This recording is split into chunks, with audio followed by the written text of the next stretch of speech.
정약용은 말년에 이런 말을 남겼습니다. 말이 통하지 않는 것은 상대가 나쁜 것이 아니라 말이 닿을 수 없는 거리에 있는 것이라고요. 그대들은 혹시 이런 경험이 있으신가요? 똑같은 말을 여러 번 되풀이해도 상대가 전혀 이해하지 못하는 것처럼 느껴지는 순간 말입니다. 마치 고장난 라디오에 대고 혼자 이야기하는 것 같은 그 허망함을요. 입에서는 분명 말이 나오는데 상대의 표정에는 아무런 변화가 없습니다. 내 목소리가 유리벽에 부딪혀 되돌아오는 듯한 그 막막함을 느껴본 적이 있으신가요? 그럴 때 가장 먼저 찾아오는 감정은 분노가 아닙니다.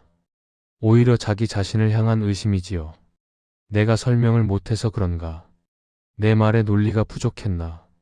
내가 더 잘했어야 했는데. 이런 자책의 목소리가 가슴속에서 조용히 피어오릅니다.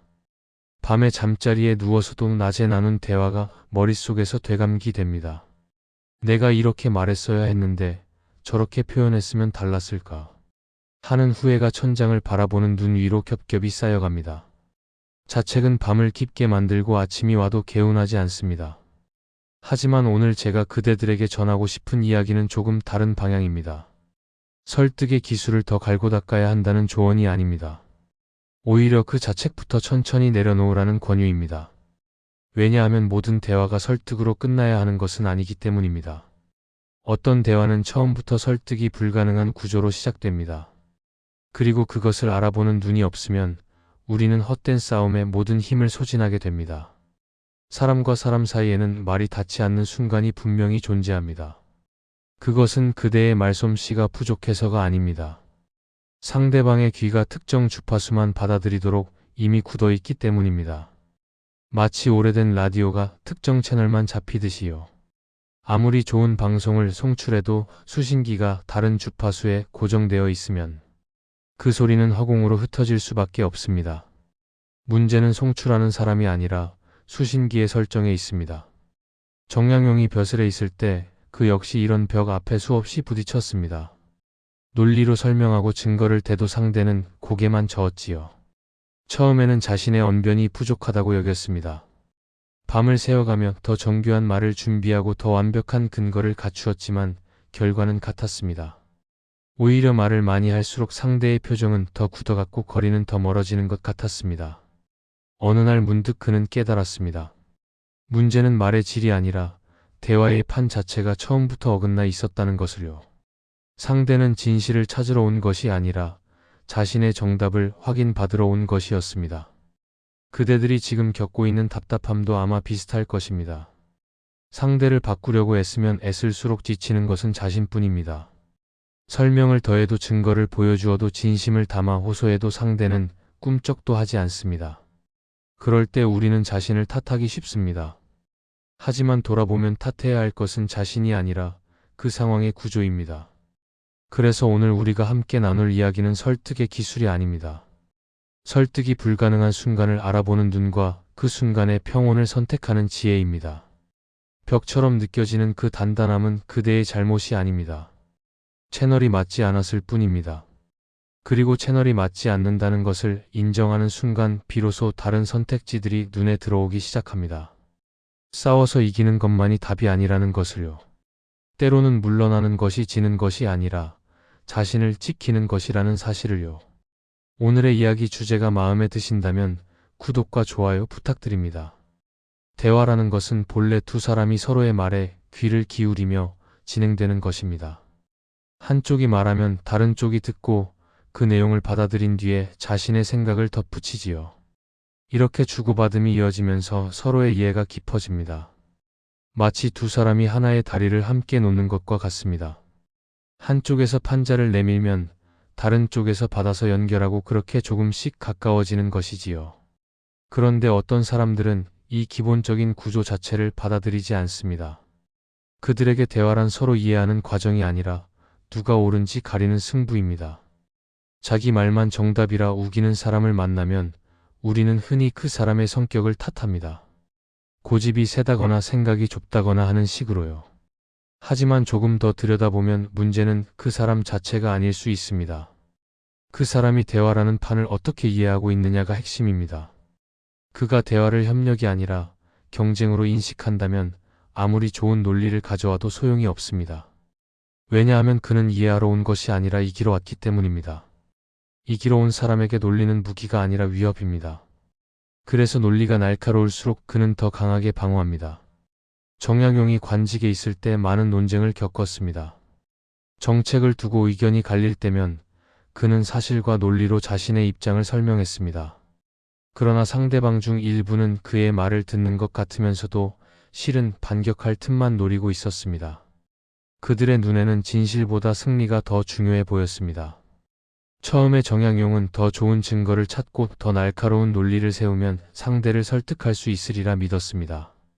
밤늦도록 문서를 뒤지고 선례를 찾아 정리했습니다. 그러나 논리를 더 들이밀수록 상대의 방어는 오히려 단단해졌습니다. 마치 성벽에 돌을 던지면 던질수록 성 안의 사람들이 더 굳게 문을 걸어 잠그는 것과 같았습니다. 그때 그는 중요한 것을 깨달았습니다. 상대를 이기는 것보다 먼저 해야 할 일이 있다는 것을요. 바로 대화의 판을 다시 세우는 것입니다. 지금 이 대화가 무엇을 목표로 하는지 서로 합의하는 것이지요.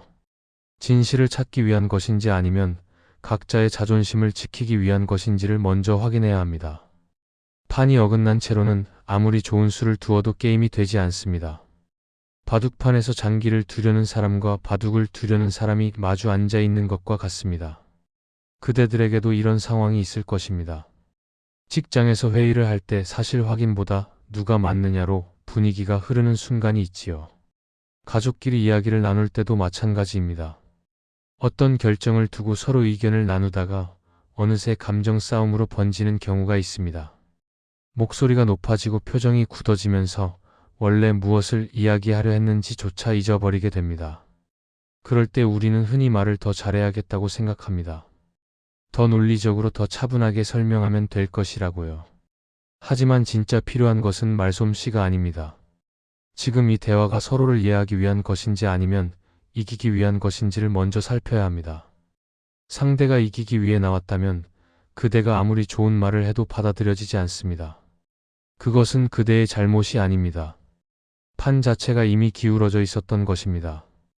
기울어진 판 위에서 공정한 결과를 기대하는 것은 애초에 불가능합니다. 물이 아래로 흐르듯 그런 대화는 언제나 힘이 센 쪽으로 기울게 마련입니다.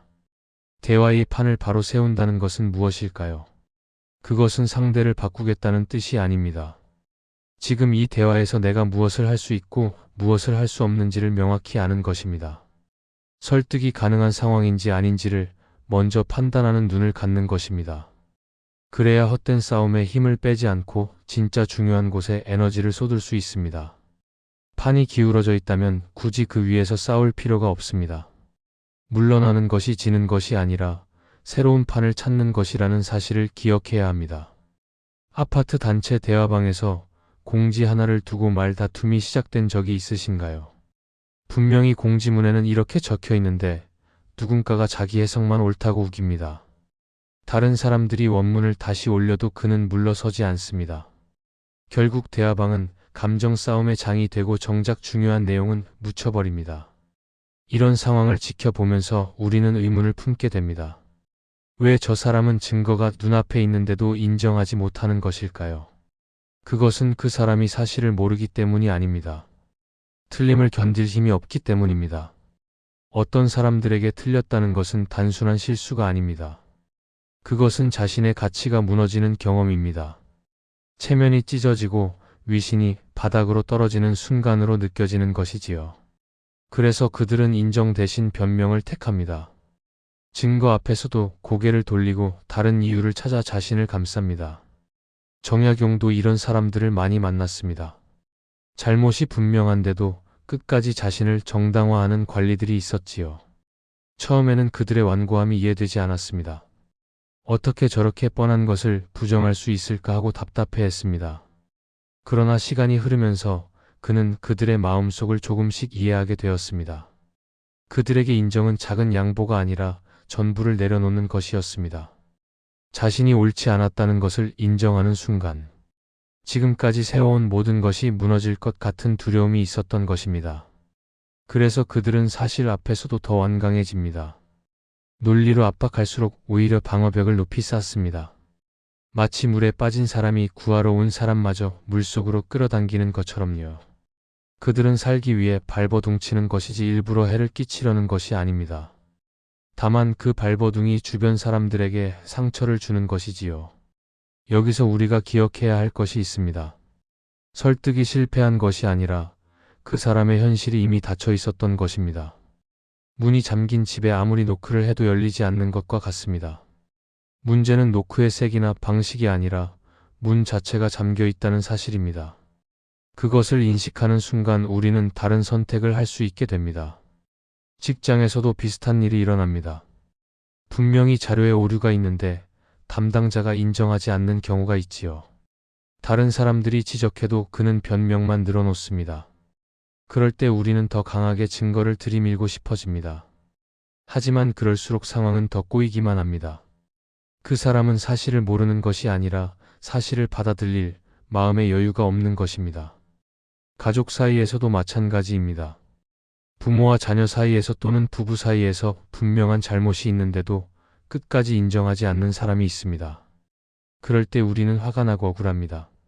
왜 저렇게 고집을 부리는지 이해할 수가 없지요.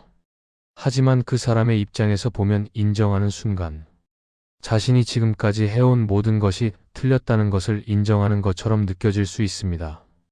그 무게가 너무 무거워서 차라리 부정하는 쪽을 택하는 것입니다. 이런 사람 앞에서 우리가 할 수 있는 일은 무엇일까요? 계속 증거를 들이밀며 싸우는 것이 답일까요?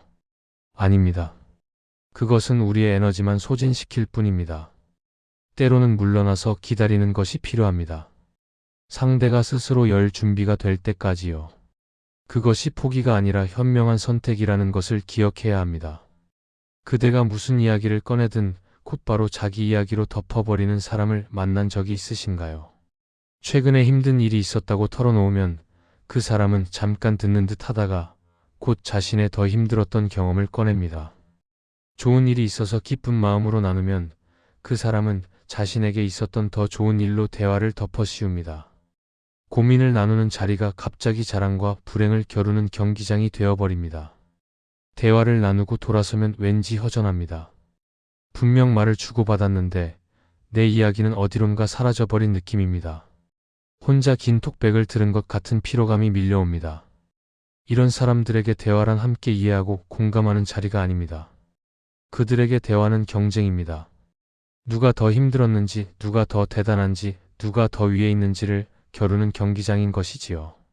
그래서 상대방이 무슨 말을 하든 자신의 이야기로 덮어야 직성이 풀립니다. 상대방의 고민에 귀 기울이는 것은 자신이 작아지는 것처럼 느껴지기 때문입니다. 들어주는 것이 지는 것처럼 느껴지는 사람들이 있습니다. 정약용이 유배 생활을 하던 중에 다양한 사람들을 만났습니다. 그 중에는 자신의 이야기만 늘어놓는 이들도 있었습니다. 처음에는 그런 사람들이 불쾌하게 느껴졌습니다.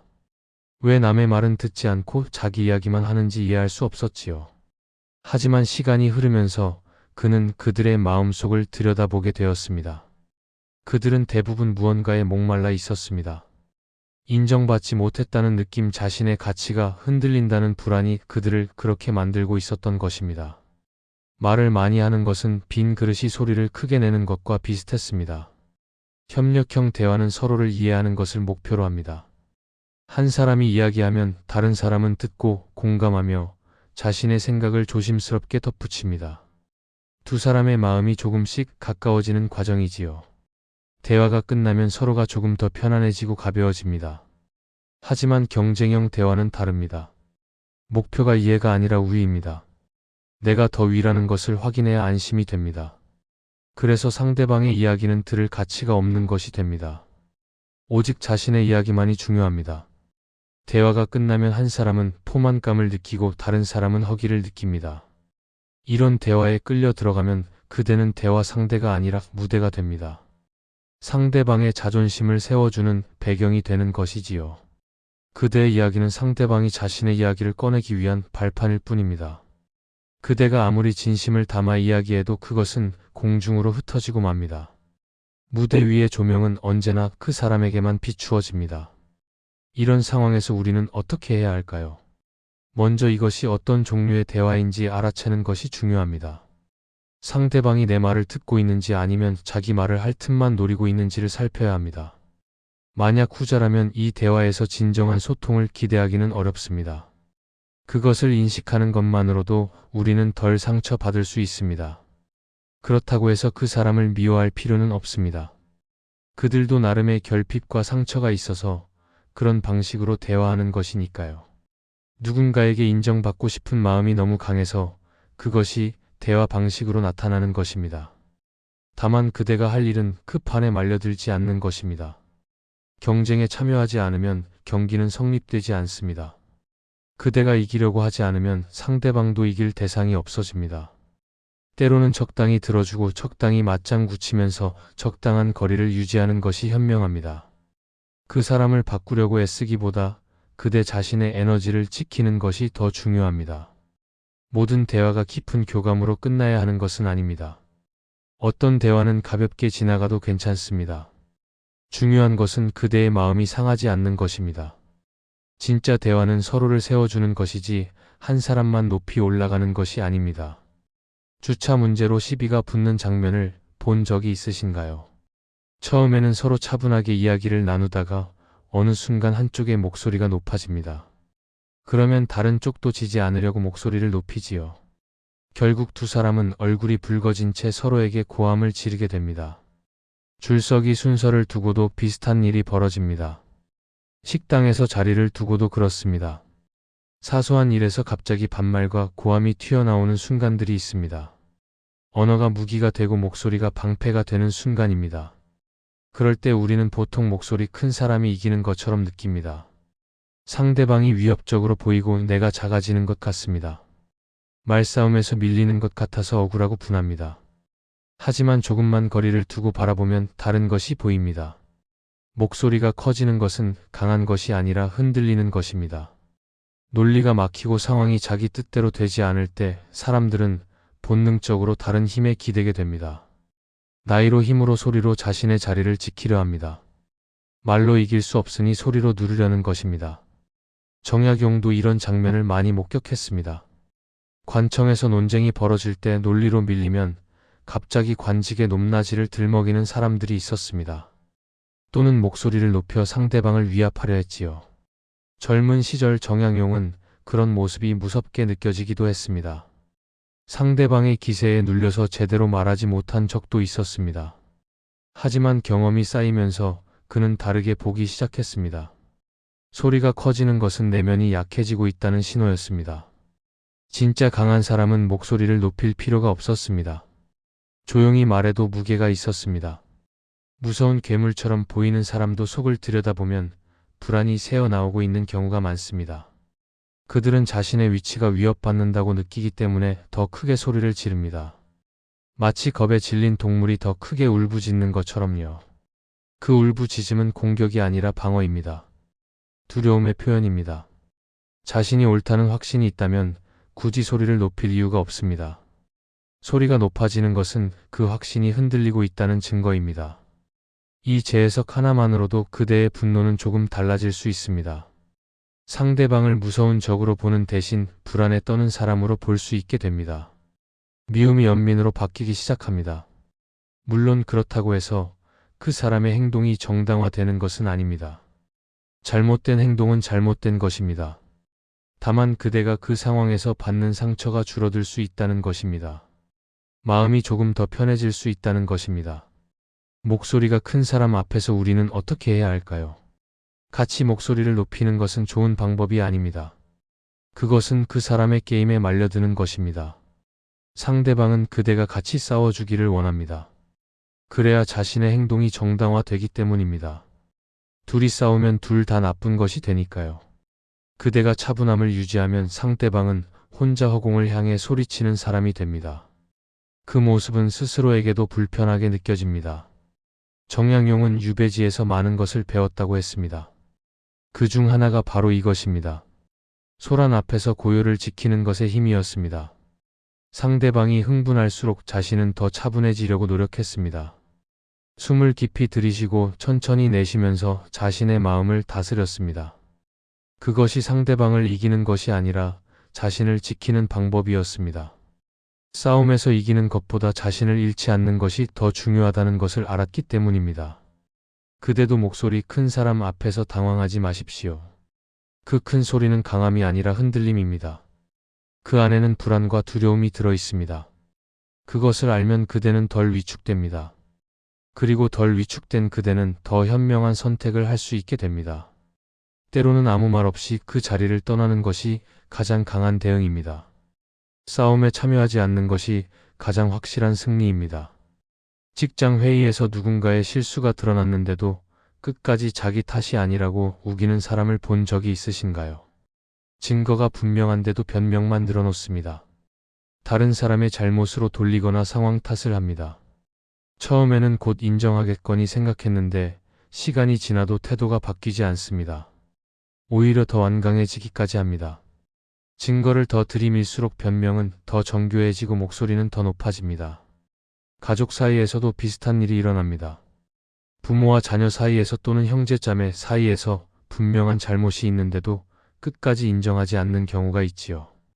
수십 년이 지나도 그 일에 대해서는 입을 다무는 사람들이 있습니다. 왜 그들은 사과하지 못하는 것일까요? 그것은 그들에게 사과가 관계 회복이 아니라 권력 상실처럼 느껴지기 때문입니다. 잘못을 인정하는 순간 자신이 낮아진다고 생각합니다. 상대방 앞에서 무릎을 꿇는 것처럼 느껴지는 것이지요. 지금까지 쌓아온 위신이 한순간에 무너지는 것 같은 공포가 있습니다.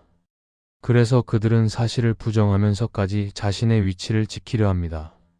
인정하느니 차라리 싸우겠다는 태도입니다. 진실보다 체면이 더 중요한 사람들입니다. 정약용이 좌절을 겪던 시절에도 그런 사람들이 있었습니다. 잘못이 드러났는데도 인정하지 않고 오히려 정약용을 공격하는 이들이 있었지요. 처음에는 분하고 억울했습니다. 어떻게 저렇게 뻔뻔할 수 있을까 하고 화가 났습니다. 밤에 잠을 이루지 못하고 그들의 얼굴이 떠올라 괴로웠습니다. 하지만 시간이 흐르면서 그는 다른 것을 깨달았습니다. 그들을 바꾸려고 애쓰는 것은 자신의 에너지만 소모하는 일이라는 것을요. 그 에너지를 다른 곳에 쓰는 것이 훨씬 현명하다는 것을요. 그래서 그는 상대의 인정에 매달리지 않기로 했습니다. 대신 자신이 해야 할 일에 집중했습니다. 글을 쓰고 생각을 정리하며 자신의 중심을 지켰습니다. 유배지에서도 책을 읽고 제자들을 가르치며 하루하루를 채워나갔습니다. 상대가 인정하든 안 하든 자신이 옳다고 믿는 것을 묵묵히 해나갔습니다. 그것이 유배라는 긴 시간을 버틸 수 있었던 힘이었습니다. 분노에 매달렸다면 그 시간을 견디지 못했을 것입니다. 바뀌지 않는 사람 앞에서 우리는 선택을 해야 합니다. 계속 그 사람을 바꾸려고 싸울 것인가 아니면 내 삶을 살 것인가를요. 상대를 고치려는 싸움에서 빠져나오는 순간 그대의 삶이 다시 그대 손으로 돌아옵니다. 더 이상 상대방의 태도에 흔들리지 않게 됩니다. 그 사람이 인정하든 안 하든 그대의 가치는 변하지 않습니다. 그대의 가치는 타인의 인정에 달린 것이 아닙니다. 물론 이것이 쉬운 일은 아닙니다. 잘못한 사람이 사과하지 않으면 억울합니다. 정의가 무너지는 것 같습니다. 세상이 불공평하게 느껴집니다. 하지만 모든 잘못이 사과로 마무리되는 것은 아닙니다. 어떤 사람들은 죽을 때까지 인정하지 않습니다. 그것이 그들의 한계입니다. 그리고 그 한계를 그대가 대신 넘어줄 수는 없습니다. 그들의 한계는 그들의 몫이고 그대의 평온은 그대의 몫입니다. 중요한 것은 그 사람의 사과가 아니라 그대 자신의 평온입니다. 상대가 바뀌지 않아도 그대는 앞으로 나아갈 수 있습니다. 상대의 인정이 없어도 그대의 삶은 계속됩니다. 그 사실을 받아들이는 것이 진정한 자유의 시작입니다. 사과받지 못한 상처도 시간이 지나면 희미해집니다. 그러니 그 상처에 그대의 오늘을 모두 바치지 마십시오. 오늘은 오늘대로 살아야 합니다. 정약용은 결국 긴 유배를 마치고 돌아왔습니다. 그를 모함했던 사람들 중 일부는 끝내 사과하지 않았습니다. 하지만 그는 그것에 매달리지 않았습니다. 대신 자신이 옳다고 믿는 것들을 글로 남겼습니다. 그 글들이 오늘날까지 전해지고 있습니다. 그가 싸움에서 이긴 것이 아니라 자신의 길을 간 것입니다. 그것이 진정한 승리였습니다. 인정받지 못해도 스스로의 가치를 아는 것이 힘입니다. 지금까지 우리는 왜 어떤 사람들과는 대화가 통하지 않는지 살펴보았습니다. 그들의 마음속에서 무슨 일이 일어나고 있는지도 들여다보았지요. 이제는 실제로 그런 사람 앞에서 어떻게 해야 하는지 이야기할 차례입니다. 많은 분들이 이 부분을 가장 궁금해하실 것입니다. 이론은 알겠는데 막상 그 상황에 놓이면 어떻게 해야 할지 모르겠다는 분들이 많으시지요. 그럼 구체적으로 무엇을 어떻게 해야 할까요? 먼저 기억해야 할 것이 있습니다. 이런 사람에게 가장 위험한 것은 반박이 아니라 반응입니다. 그들은 그대의 분노에서 에너지를 얻습니다. 그대가 길게 설명하고 논리적으로 따지면 그것이 오히려 그들에게 힘을 줍니다. 그대의 표정이 변하고 목소리가 높아지면 그들은 더 신이 납니다. 왜냐하면 그대가 반응한다는 것은 그대가 영향을 받았다는 뜻이기 때문입니다. 그것이 그들에게는 일종의 승리입니다. 자신의 말이 상대방에게 닿았다는 확인을 받는 것이지요. 그래서 그들은 더 크게 더 자주 같은 행동을 반복합니다. 그래서 필요한 것은 반응을 끊는 것입니다. 상대방이 원하는 것을 주지 않는 것이지요. 그 방법 중 하나가 짧은 한마디로 대화를 마무리하는 것입니다. 예를 들어 이런 말입니다. 그렇게 보이실 수도 있겠네요. 이 말은 상대방의 의견에 동의하는 것이 아닙니다. 그렇다고 반박하는 것도 아닙니다. 그저 상대방의 생각을 있는 그대로 인정하는 것입니다. 그대는 그렇게 생각하는군요 하고 받아들이는 것이지요. 그 생각이 맞다거나 틀리다고 판단하지 않습니다. 이 한마디가 가진 힘은 싸움의 먹이를 끊는다는 데 있습니다. 상대방은 그대가 반박하기를 기다리고 있습니다. 그래야 다시 공격할 수 있으니까요. 대화가 아니라 탁구처럼 공을 주고받고 싶어 하는 것입니다. 그런데 그대가 담담하게 한마디만 하고 입을 다물면 상대방은 할 말을 잃게 됩니다. 허공을 향해 주먹을 휘두르는 것 같은 허탈함을 느끼게 됩니다. 공을 쳤는데 돌아오지 않으면 게임이 성립되지 않습니다. 정약용도 비슷한 방법을 썼습니다. 논쟁에서 상대가 감정적으로 나올 때 굳이 맞서지 않았습니다. 필요한 말만 하고 물러났습니다. 상대가 흥분할수록 자신은 더 차분해졌습니다. 목소리를 낮추고 말을 줄였습니다. 그것이 상대를 이기는 방법이 아니라 자신을 지키는 방법이라는 것을 알았기 때문입니다. 싸움에서 이기는 것보다 싸움 자체를 피하는 것이 더 현명할 때가 있습니다. 모든 도발에 응해야 할 의무는 없습니다. 이 방법이 항상 쉬운 것은 아닙니다. 부당한 말을 들으면 반박하고 싶어집니다. 상대가 틀렸다는 것을 증명하고 싶어집니다. 가슴이 뜨거워지고 입이 먼저 열리려고 합니다. 하지만 그 충동을 따르면 그대는 상대방이 원하는 게임에 말려들게 됩니다. 그리고 그 게임에서는 이겨도 지는 것입니다. 에너지를 소모하고 감정이 상하니까요. 이긴 뒤에도 마음이 편치 않습니다. 반응을 끊는다는 것은 무관심해지라는 뜻이 아닙니다. 상대방의 말이 그대에게 영향을 미치지 않도록 선택하는 것입니다. 들리지만 받아들이지 않는 것이지요. 마치 바람이 불어도 나무는 뿌리를 굳건히 내리고 서 있는 것처럼요. 바람을 막을 수는 없지만 쓰러지지 않을 수는 있습니다. 바람은 바람대로 불고 나무는 나무대로 서 있습니다. 그렇게 보이실 수도 있겠네요. 이 한마디를 기억하십시오. 동의도 아니고 반박도 아닌 조용한 차단입니다. 상대방의 에너지를 받지 않겠다는 선언입니다. 이 말 한마디가 그대를 불필요한 싸움에서 지켜줄 것입니다. 싸움을 피하는 것이 비겁한 것이 아닙니다. 자신의 평온을 지키는 것이 진정한 용기입니다. 모든 말에 대답해야 할 필요는 없습니다. 침묵도 하나의 대답입니다. 이제 마지막 이야기입니다. 앞에서 우리는 반응을 끊는 한마디에 대해 살펴보았습니다.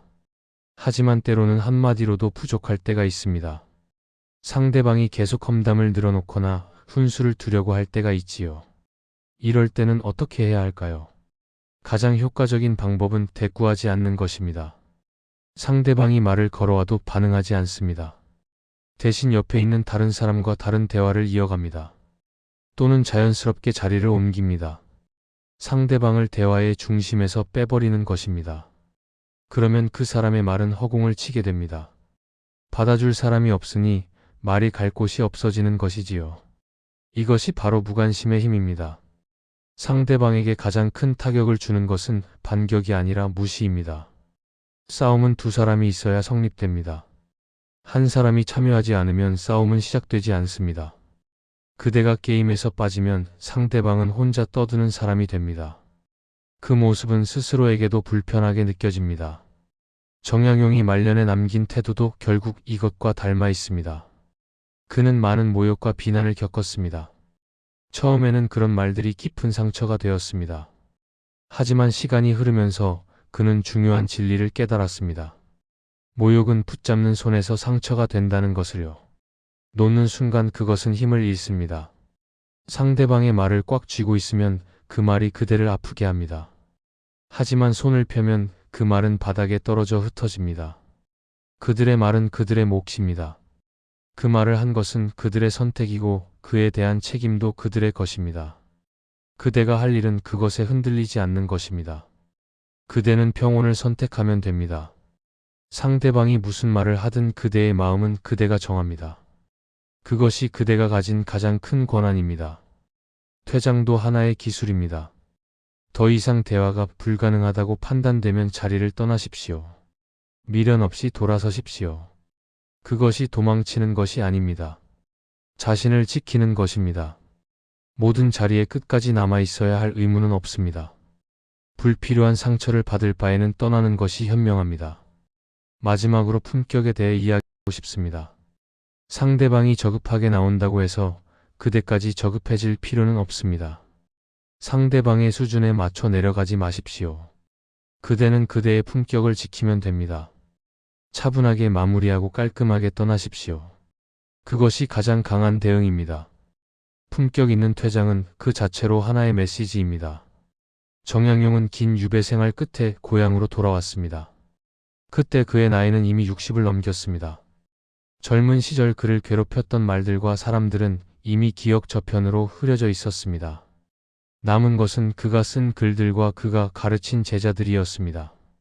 분노에 매달렸다면 그것들이 남지 못했을 것입니다. 그가 놓을 줄 알았기에 다른 것들을 붙잡을 수 있었습니다. 그대들에게도 같은 말을 전하고 싶습니다. 붙잡을 것과 놓을 것을 구분하십시오. 상대방의 말은 놓으십시오. 그대의 평온은 붙잡으십시오. 그것이 오늘 제가 전하고 싶은 마지막 이야기입니다. 그대들의 삶의 고요와 평온이 함께하기를 바랍니다.